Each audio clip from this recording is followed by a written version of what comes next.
Hi,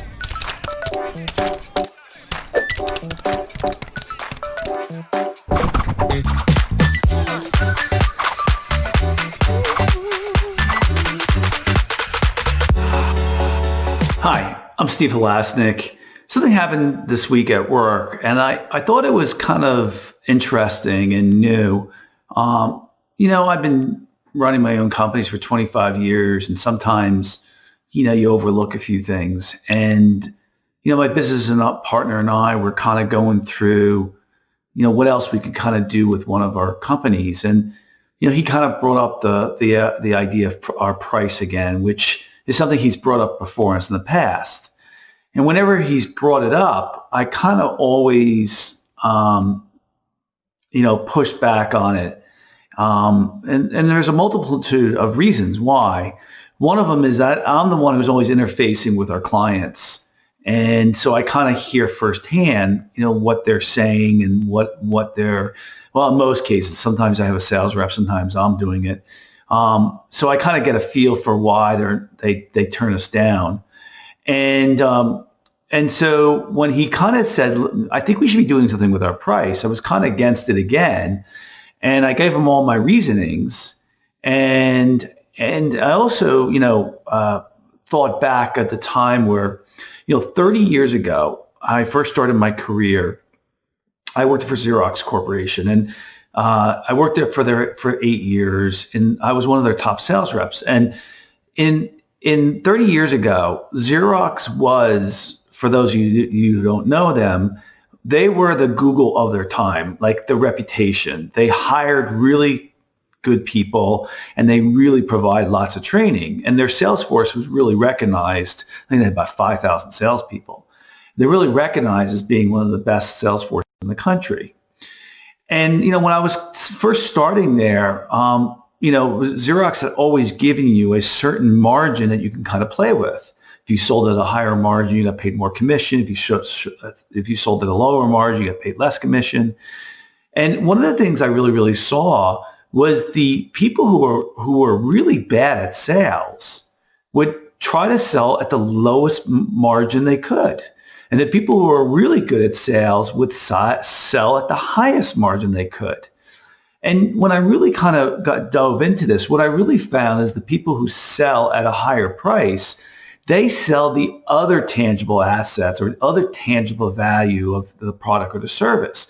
They sell the value of the company, the stability, the reputation, the service, all of these other things. And so I've always been very, very reluctant to drop my prices, especially because when you're in a small business like the ones that, I've had, all under 25 million, which is considered a small business, we should not be the cheapest product or service in the business. And we should have the best service. We should have the best attention to details. We should stand by our product much more than our competitors do.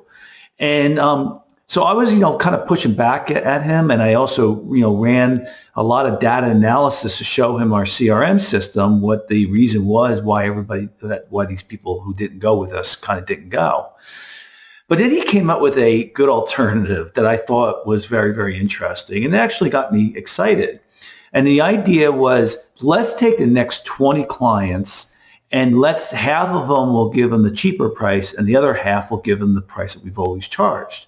And let's see if our close ratio goes up. And one of the things I certainly learned in college in economics, that was my major, was that people are responsive to price changes. So I kind of know that from a theory standpoint, but I just, don't love giving up margin. So anyway, so when he made this, the proposal of splitting it up and doing a test period over the next 2 months or so, I thought, wow, that's a good idea. And we'll kind of really put this thing to bed. And if we can certainly close more deals, I'd be pretty happy with that. And he also showed me the difference in the margin that we're talking about. It wasn't going to be as significant as I thought it was going to be.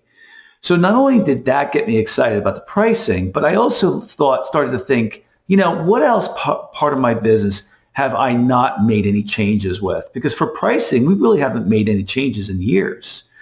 And so, I started diving into some other things, our sales process and our structure of our offering and those type of things.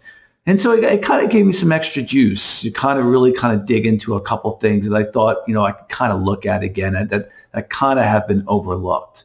So I'm excited to see what happens. And, again, today's lesson is really about, hey, are you charging enough? Are you charging too much? Have you looked at your competitors' pricing? Why do you charge what you charge? Have you, tested it differently lately?